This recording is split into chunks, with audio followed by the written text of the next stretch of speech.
Berita selanjutnya, Pemkot Metro terapkan PPKM saat Nataru. Pemerintah Kota Metro akan melaksanakan pemberlakuan pembatasan kegiatan masyarakat saat libur Natal dan Tahun Baru di sejumlah pusat keramaian. Asisten 2 Setkot Metro Yeri Ehwan mengatakan, pembatasan dilakukan sesuai dengan instruksi Menteri Dalam Negeri nomor 66 tahun 2021 tentang pengaturan kegiatan Nataru serta tindak lanjut instruksi wali kota. Tentu ada beberapa yang tidak dan diperbolehkan pada Nataru.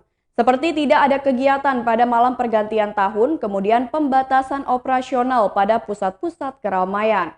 Dijelaskannya, instruksi pengetatan akan ditindaklanjuti oleh Badan Penanggulangan Bencana Daerah Metro. Jadi masih dibahas, termasuk sanksi. Nanti ada instruksi baru yang akan diproses melalui BPBD. Selain itu, pada Nataru akan diberlakukan checkpoint pada sejumlah titik di wilayah perbatasan dan pusat kota.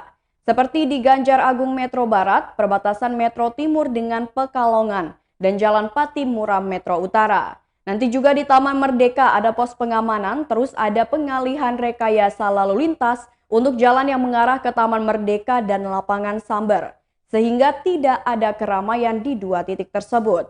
Pemkot juga akan mengaktifkan aplikasi Peduli Lindungi di tempat-tempat keramaian. Pun demikian, Satgas COVID-19 akan kembali memantau jika ada warga yang melanggar protokol kesehatan. Aplikasi Peduli Lindungi di tempat-tempat keramaian dan pelayanan segera diterapkan. Artinya, kalau belum vaksin tidak bisa masuk ke tempat tersebut. Ini sedang dipersiapkan.